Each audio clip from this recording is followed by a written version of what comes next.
At yung kasoban, wala nang sabi maanak, nga nang kahina. Okay, di ako ka maanak, kung unta permanente lang ang naakami mo, no? Kung mahugdan ka, ano, mabilin dito ang Kristohanon. Mabilin ka wala sigong walagat siguro. Nga manin ka, muntang mo isa sa mga pagpaabot, mga pagpahinumdum ginato, kinahanglan ginato kining magpabutismo po sa tubig po sa Espiritu. Kaya di alam mahina, diya masulat ang iyong pangalan dito sa libro sa kinabuhi. Nausahan man lang kung wala masulat ang pangalan sa libro sa kinabuhi. Kung maabot ang galing ang pagbalik sa Ginoo, no? O sa kaling dangatan sa imong kinabuhi, o daw sayang nga, na mga panahon karon nga, gusto ka ng sampit sa Ginoo, sa mga tao sa palibot ka, mga sa Ginoo.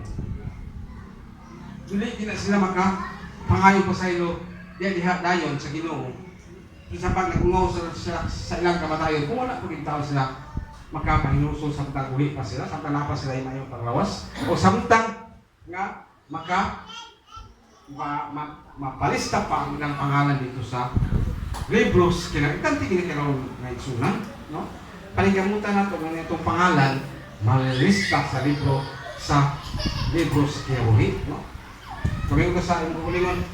Usama na kung ako mga kauban sa pamilya, wala pa sa magpalista sila paglingon, o wala pa sila mga alagad sa Ginoo, ay parayon ng ikaw mismo kay ikaw mismo individual na nagkaluwasa. Parayon, no? Ayaw ka gawon niya na, no? Mga isa sa mga pagkasik, mga paglingon ka nato. Kaya kamutan din nato nga unang-una para masuwag ato pangalan dito sa libro sa kinabuhi, nasa tayo paghimon nga baptisma. Water baptisma, no? Sa Espiritu sa tubig.